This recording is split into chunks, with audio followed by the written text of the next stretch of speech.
Chapter 10. Go, go, go, Press screamed, pounding frantically on the dashboard.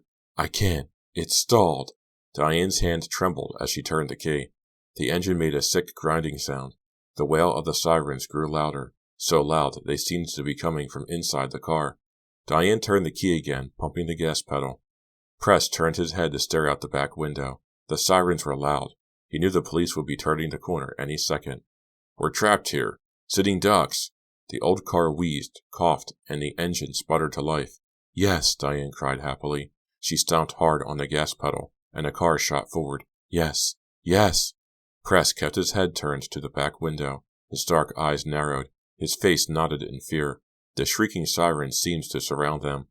Diane pulled the wheel hard to the left, and the car squealed around a corner. She floored the gas pedal, gripping the wheel tightly with both hands, leaning forward as if trying to get away as fast as possible. Another squealing turn, then another. The sirens faded to a distant howl. Press let out a long sigh and turned back to face the windshield. We got away, he murmured breathlessly. He sank low in the seat, raising his knees to the dashboard. We got away. That was close, Diane said, her eyes on the road, her hands still gripping the wheel tightly. Yeah, Press uttered a nervous giggle. Real close. A smile slowly formed on Diane's face as the tension fell away. Kind of exciting, she said quietly. Riva wasn't there, Press told her, scowling. Huh? You mean you couldn't find her? No, she wasn't there, he snapped. Her room was empty. Diane's smile faded. Don't worry, honey. She reached out and patted Press's hand. We'll get her next time. She won't get away. Riva tapped her long fingernails on the glass counter, gazing at the glass doors across the aisle, watching the morning shoppers file into the store. She yawned and turned to Francine, who was busily arranging sample perfume bottles on the countertop. Riva, I want to show you something, Francine said, bending down to slide open a door to the floor cabinets. Why don't you get your nose done, Francine? Riva thought with a sneer. Then maybe you could talk through your mouth and people could understand you. I like what you've done to your hair, Riva told her. What? Francine glanced up fretfully from the cabinet. Oh, I was late this morning. I didn't have time to wash it. Why bother? Riva thought nastily. Francine stood up and straightened her blouse. She carried a small white plastic case over to Riva and unzipped it. We have a special gift today, she said, opening the case and holding it up for Riva to inspect. Thrills, Riva thought sarcastically. Can I stand the excitement? If they buy the 2-ounce perfume, Francine said, pointing to a shimmering gold bottle on the counter, they get this little kit. See? It has a cologne, a bath gel, and a spray deodorant. Francine lifted each little bottle out of the leather case as she showed it to Riva. As she raised the deodorant, she accidentally sprayed a little of it into the air. Yuck! Riva cried, making a disgusted face. It smells like bug spray. Shh! Francine raised a finger to her lips and glanced around quickly, seeing if anyone had overheard. It's a nice gift. Is that a new lipstick you're wearing? Riva asked her. I'm not wearing any lipstick, Francine replied, unaware that Riva had asked her question to be cruel. So, that's why you look like you died 3 weeks ago? Riva thought. Francine handed the gift pack to Riva and hurried to the far end of the perfume counter to help a customer. Riva sighed and leaned against the glass counter, daydreaming about Victor and the night before. She pictured the steamed-up car windows, the chill night air, the soft darkness all around. She thought about kissing Victor, holding on to him, holding him to her. He was so solid, so good-looking. A slender, blonde-haired woman moving quickly down the counter interrupted Riva's thoughts. Riva recognized her. It's the woman in a tacky fake fur jacket, Riva thought. She comes by every morning and pretends she's going to buy something, but she's only interested in spraying herself with perfume for free. Is that jacket real chipmunk or imitation? Riva asked as a woman picked up a large bottle of cologne from the counter. I beg your pardon? The woman set down the bottle and eyed Riva suspiciously. I was just admiring your jacket, Riva said, putting on her phoniest smile. Can I help you with anything? The woman tossed her hair behind her shoulder with one hand. Yes, I'm looking for something a little different, she said, studying the sample bottles. Something a little tart, not so sweet. Riva grinned at her. I have something new you might like. It's not too sweet.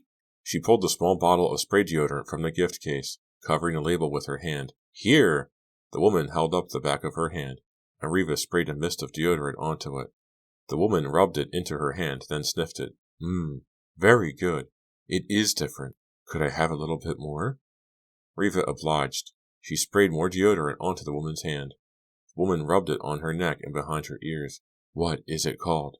Arid Extra Dry, Riva muttered. What? The woman leaned forward to hear better. Arid Nights, Riva said. It's French. $200 an ounce. I'll definitely come back later and buy a bottle, the woman said. Sniffing her hand, she hurried away. Riva watched the back of the red fake fur jacket until it disappeared around a corner. Then she laughed out loud. This isn't such a boring job after all, she thought. Francine, busy with 3 customers at once, had her back turned. Riva decided to take advantage of that fact. She ducked out of the counter and escaped, losing herself in the crowd. She wandered along the aisles of the main floor, heading toward the back. Spotting her cousin Pam in the stationery department, she hurried over to say hello. Pam wore a bright green sweater over brown slacks. Her blonde hair was pulled straight back in a ponytail, held in place with a silky green ribbon. As usual, Riva noted, she wore no makeup, not even lipstick. She's always so fresh-looking, Riva thought with scorn. She could do Ivory soap commercials. Riva, I saw you come in this morning, Pam said. You were so early. Yeah, I came in early with my dad, Riva told her. He left me a note last night that he wanted to talk, so... You were out last night? Pam asked. Yeah, with your boyfriend, fresh face, Riva thought. Maybe, Riva replied coyly. She gave Pam a teasing grin. New boyfriend? Pam asked. I just love Pam's childlike innocence, Riva thought sarcastically. It's so cute. Just a friend, Riva replied, deliberately sounding mysterious. I'm going out with Victor tonight, Pam revealed, her green eyes lighting up. That's nice, Riva replied casually. He seems like an okay guy. He kisses okay. Real okay, Riva thought. I can't stop thinking about him, Pam gushed. She leaned close to Riva so she wouldn't be overheard by anyone else. I think this may be the real thing, Pam whispered. I think I'm really in love. That's great, Riva replied without enthusiasm. That's really great, Pam. Why can't Pam be smart for once and find a rich boyfriend, Riva thought. Victor doesn't have a dime, and neither does she. I'd like you to get to know Victor, Pam continued, smiling eagerly at her cousin. I think you'll really like him. I'm trying, Riva thought, struggling not to laugh in Pam's face. I'm trying, Pam. Have fun tonight, Riva said. I'm glad someone is having an exciting life. Pam placed a hand on Riva's shoulder and felt the soft, silky fabric of her blouse.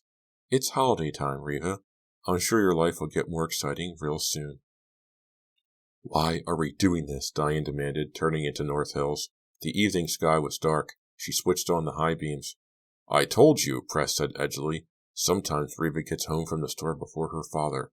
Sometimes she's all alone in the house in the evening. Maybe we can drop in and surprise her. Press had been brooding all day about their failed kidnapping attempt. He had paced back and forth in his small living room, muttering to himself, shaking his head, until Diane couldn't take it any more. With an angry cry, she had fled the apartment and gone for a long walk. She returned a little after sunset to find Press waiting for her, eager to drive back to Shadyside, back to the Dalby's house. Riva will be alone. We can do it now. I know we can, Press urged with growing enthusiasm. But as Diane turned the Plymouth into Riva's block, and a big stone house came into view, she quickly saw that Riva was not alone. Cops, she cried, and jammed her foot down hard on the brake. She and Press stared into the darkness. There were 3 black and white squad cars parked at the curb, and one in the Dalby's driveway. 2 officers with bright halogen flashlights were pacing the front lawn, their lights sweeping the ground. I don't believe it, Press declared. Don't stop. Keep going. Diane eased her foot off the brake. I guess they're searching for clues. Rich people, Press muttered bitterly, ignoring her. Here it is night, and the cops are still here from this morning. You think they'd work this hard for some average family? Let's just get away, Diane said with a shudder. She pressed down on the gas and started to ease the car past the Dalby house. But a bright glare of white light in the windshield made her slam on the brakes. Hey, she cried out, as 2 dark uniformed police officers loomed over the car. Their lights beamed into her startled face from the side windows. Pull it over, one of them mouthed through the closed window. His eyes narrowed, his features set in a hard scowl. They've caught us, Press stammered. Chapter 11. What should I do? Diane uttered, her eyes wide with fear. Pull over, Press told her. We can't get away. A neighbor must have seen a car this morning. We're caught. Caught! Diane obediently pulled the car to the curb and shoved the gearshift into park. In the movies, we'd make a run for it, she muttered. This isn't the movies, Press replied bitterly. The police officer tapped hard on the window with his flashlight. Diane lowered the window. Yes, officer, she called out in a tiny voice. The man bent over, peering in at the two occupants, his face expressionless, his eyes narrowed. You've got a headlight out, he said finally. The left one, see? He pointed with his flashlight. Diane wanted to laugh out loud. Somehow, she remained silent. I didn't know, she said in her meek little voice. It must have just happened. I could give you a ticket, the officer said, turning his gaze on Press. But I'm kind of busy here. Why don't you just go and get it fixed? Oh, thanks, officer, Diane replied gratefully. Thanks a lot. She started to roll the window up, but stopped when Press called out. What's going on here? Why all the black and whites? Nothing that concerns you, the man replied sharply. He turned and headed back up to the Dalbys' front lawn, taking long strides. Diane made sure the window was closed before she burst out laughing. Nothing that concerns you, she repeated, grinning at Press. Press didn't share her mirth. Let's get out of here, he snapped, his eyes on the police officers combing the front lawn. He slumped low in his seat, a scowl on his face. Diane eased the car away from the curb, turned at the first corner, and headed back toward Press's apartment in Waynesbridge. Press remained silent for most of the ride, thinking hard, his eyes fixed straight ahead on the dark, winding road. There's no way we can get Riva at her house now, he said finally, not with all those cops around. You mean you're giving up? Diane cried, disappointed. No way, Press murmured. I have a new plan. All right. Diane's expression brightened. She pulled into a McDonald's. You hungry? She had to ask 3 times. Press was lost in thought. A few minutes later, tucked in a booth in the back of the restaurant, Press leaned over the table and revealed his plan in a low voice. We'll take Riva from the department store, he said. Diane wiped a smear of ketchup off her cheek with a napkin. How? She works at the perfume counter, see? Press told her, his eyes darting nervously around the brightly lit restaurant, making sure no one could hear. I checked it out the other morning. She didn't see you, did she? Diane interrupted. No way, the store was crowded. I watched her from another aisle. Her perfume counter is right across from a side door that opens onto the street. Diane swallowed a mouthful of cheeseburger. So we park on the street, run in, grab her, and pull her out? Press shook his head. No, we have to create some kind of distraction. We get Riva to step out from behind the counter. Then she's only a few feet from the door. If she's out in the aisle, it'll be easy to drag her outside without anyone seeing, especially if we do it first thing in the morning. There aren't many customers when the store first opens, and Riva has the first shift before the other saleswoman arrives. Diane took a long sip of her Coke, her eyes on Press, thinking hard. Why are you staring at me? He demanded edgily. It's a good plan. It'll work. She set down the paper cup. Yeah, probably, she replied. But we need Danny. Press reacted with surprise. Huh? My brother? Diane nodded. She crinkled the paper cheeseburger wrapper into a ball. Yeah, we're going to need Danny. What for? Press demanded. I can pull Riva out the door. I don't need Danny for that. We need him to drive, she said. If you're going to pull Riva out the door, I have to create the distraction. I have to get her to come out from behind the counter, right? So we need Danny to drive. Press scowled. I don't like it. You know Danny. You know how he loses his cool. We need him, Diane insisted. Danny and his headaches, Press muttered. He's so hot-tempered, Diane. You know my older brother. When he gets excited, he's totally out of control. If something goes wrong, he could get us all killed. Shh. Diane spread her hand over Press's mouth. Danny'll stay in the car. That's all. We need him to drive once we've got Riva. No problem. Well, Press shook his head, still scowling. Come on, Press, Diane pleaded. Call Danny as soon as we get home, okay? Press climbed to his feet. Let's go. He headed for the door. Will you do it? Diane hurried to catch up. Yeah, I guess, he replied, pushing open the door to the parking lot. When do you want to grab Riva? It's almost Christmas. There's lots of things I want to buy with that ransom money, Diane said, taking his arm. Let's do it tomorrow morning.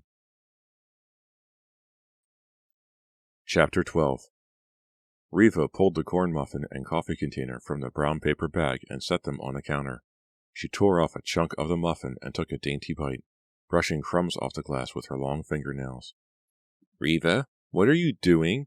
Stine stepped up beside her, an angry expression on her face. Eating a muffin, Riva replied coolly. She held up a crumbly chunk. Want a bite? But you're 25 minutes late, Francine cried shrilly, pointing to the clock above the doorway. You know you were supposed to be at the counter first thing this morning. It's a good thing I came in early today. I had to cover for you. Riva concentrated on pulling the lid off the coffee container. I know. I couldn't decide which sweater to wear. She turns to Francine to better show off her pale blue sweater. Do you like this one? It's cashmere. I just wiped off the counter, Francine complained. You're getting crumbs all over it. It's a very crumbly muffin, Riva replied with a full mouth. It's pretty good, though. Sure you don't want a little? Oh, I forgot. You're on a diet. Riva chuckled to herself, watching crumbs fall onto the glass counter. She took a sip of coffee, the hot liquid burning her tongue, then set down the container in a round brown puddle. I think this cup is leaking. What a mess. Francine let out an angry cry. I'm going to make a phone call, she said through clenched teeth. You'd better get this cleaned up before Miss Smith sees it. Yeah, sure thing, Riva replied under her breath. She watched Francine storm off toward the employees' lounge. What's her problem, anyway? Riva raised the last piece of corn muffin to her mouth. Then she studied herself in the mirror, adjusting the floppy navy blue hat she had pulled over her hair. The hat was the real reason Riva had been late. She just couldn't get it to sit right. It had taken nearly half an hour. She planned accidentally to run into Victor later, and she hoped he liked it. Gazing down the aisle, she saw two people approaching slowly, a boy and a girl. They appeared to be 17 or 18. The boy was tall and dark and carried a raincoat over one arm. The girl was shorter, shabbily dressed, kind of plain, very thin. What a bleach job, Riva thought scornfully, staring at the girl's hair. Didn't anyone tell her you have to do the roots too? Riva picked up her coffee and turned away. I hope those two losers don't come over here, she thought. I'll just tell them ankle bracelets are in the basement, or maybe I'll suggest they exchange tattoos for Christmas. She chuckled. I'm so nasty, she thought, feeling very pleased with herself. She found herself thinking about Victor again. She had called him late the night before. He had promised to break a date with Pam to see her instead. I know I'm going to hate myself for this, Riva thought, smiling. But it's kind of fun while it lasts. It's so boring around here. I need a challenge. Like Victor. She glanced up to see the two tacky teenagers approaching her. Why don't they go shoplift in some other department, she thought coldly. Suddenly, the blonde girl dived to the floor. The dark-haired boy jumped back, a startled expression on his face. Riva turned around, pretending not to be aware of them. My contact, the girl cried from down on the floor. I dropped my contact lens. Riva took a long sip of coffee. Help me. I can't see a thing, the girl cried shrilly. Leaning on the counter, Riva glanced down. The girl was on her hands and knees, running a hand over the black and white squares of tile. The boy suddenly stepped up in front of her, his raincoat still draped over one arm. He's kind of good-looking, Riva thought. I like those dark, smoldering eyes. Can somebody help me? The girl called from the floor. She had crawled between the perfume counter and the side door to the store. I can't see a thing. Riva, pretending not to hear, lowered her head, trying to hide under the floppy hat. She busied herself straightening the sleeves of her cashmere sweater. Can you help us? The boy asked. I don't have my glasses with me. I'm as blind as she is.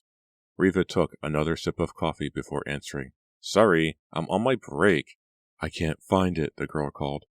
Couldn't you come out and help us? The boy pleaded. It'll only take a second.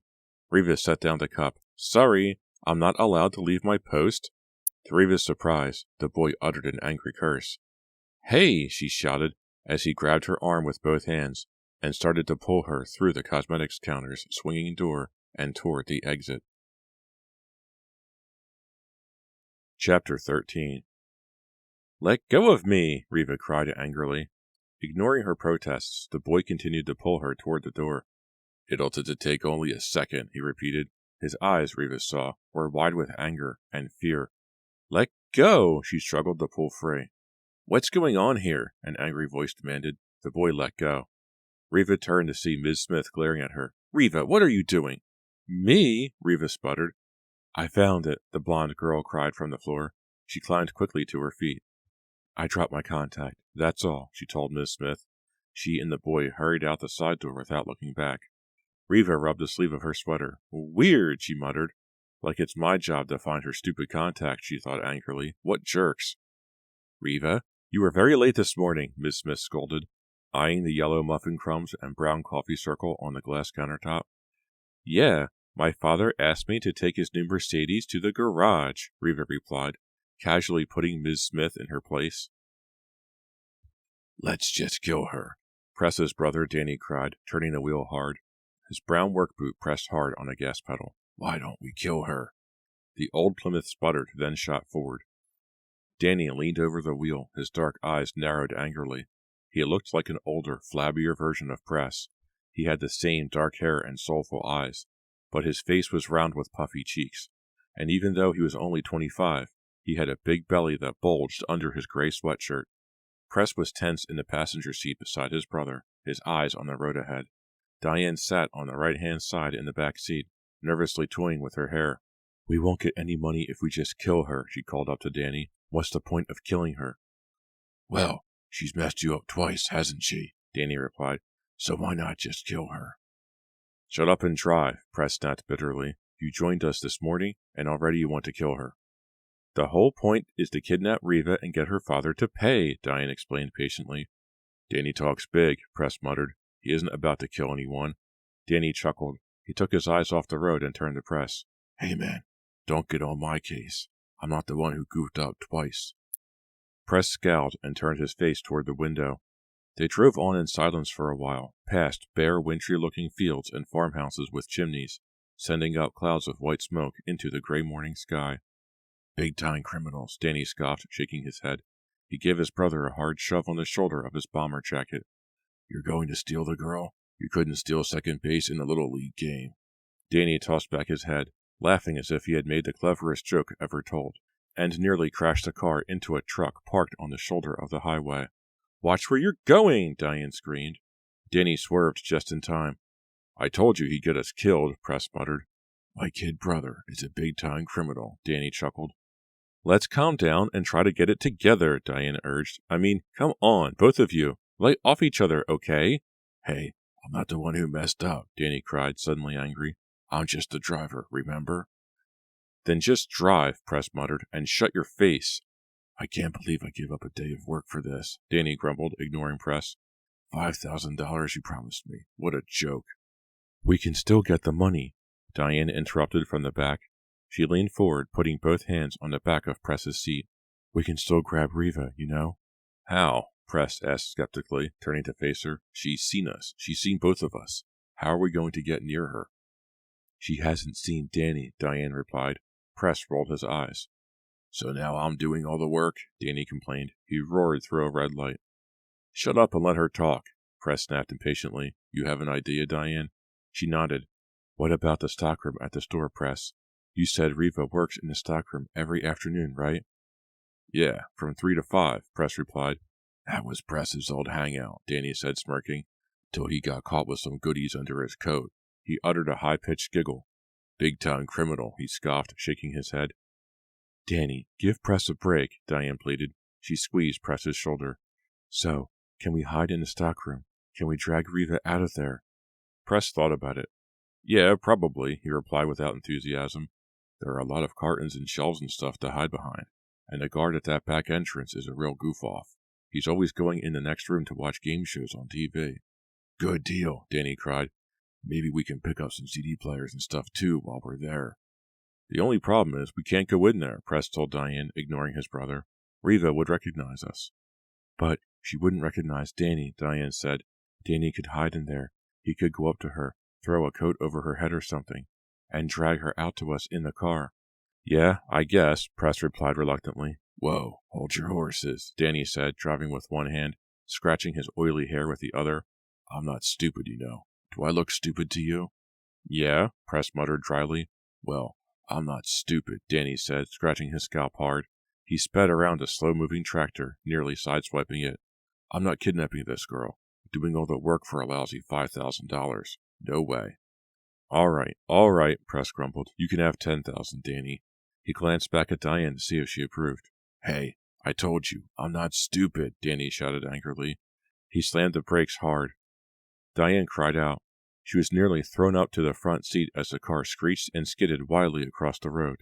Press was thrown against the dashboard. His head bounced off the windshield. Hey, are you crazy? He screamed at his brother. The car slid to a stop on the muddy shoulder. No way I'm kidnapping her for 10,000 while you guys become millionaires, Danny insisted. I may look like a jerk, but I'm not. Okay, how much do you want? Press asked, rubbing his forehead. How much, Danny? 1/3, Danny said, staring straight ahead. We split it 3 ways, whatever it is. Press turned back to Diane. She shrugged. Okay, Press agreed, frowning. 1/3.